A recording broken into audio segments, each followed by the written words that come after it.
Viewers, welcome to spot for all. இன்னைக்கு நம்ம செய்ய போறது பட்டண பக்கோடா.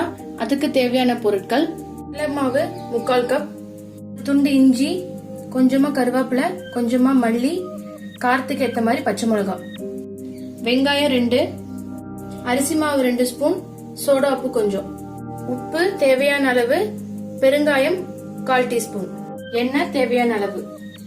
இப்போ ஒரு பாத்திரத்துல நம்ம கடலை மாவு சேர்த்திக்கலாம். வெங்காயம், மிளகாய், இஞ்சி, கருவேப்பிலை, அரிசி மாவு, சோடா உப்பு, கொஞ்சமா பெருங்காய பொடி, இதுக்கு தேவையான உப்பு. இது கொஞ்சம் கலந்து விட்டுக்கோங்க. இது கூட ஒரு 3 ஸ்பூன் எண்ணெய் நல்லா காய்ச்சி இது மேல ஊத்தி பிசையணும்.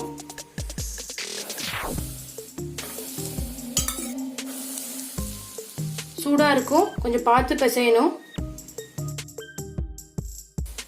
நல்லா பிசைஞ்சு விட்டாச்சு. எண்ணெய் ஊற்றி லேசா தண்ணி தொளிச்சு கொஞ்சம் உதிரியா இருக்கிற மாதிரி பிசையணும்.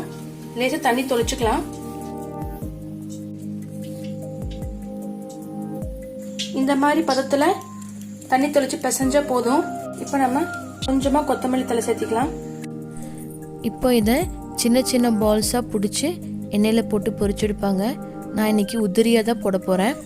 பக்குவடை போடுறதுக்கு கடாயில எண்ணெய் ஊத்தி காய வச்சிருக்கேன். எண்ணெய் காயட்டும். எண்ணெய் காஞ்சிருச்சு. அடுப்பை சிம்ல வச்சுக்கோங்க. பக்குவடை போட்டுடலாம்.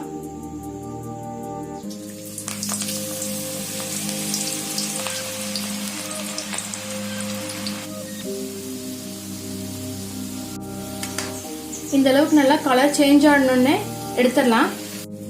மீதியே போட்டு எடுத்துக்கலாம். சூப்பரான பட்டண பக்கோடா ரெடி ஆயிடுச்சு. நீங்களும் ட்ரை பண்ணி பாருங்க. உங்க கமெண்ட்ஸ் எங்களுக்கு சொல்லுங்க.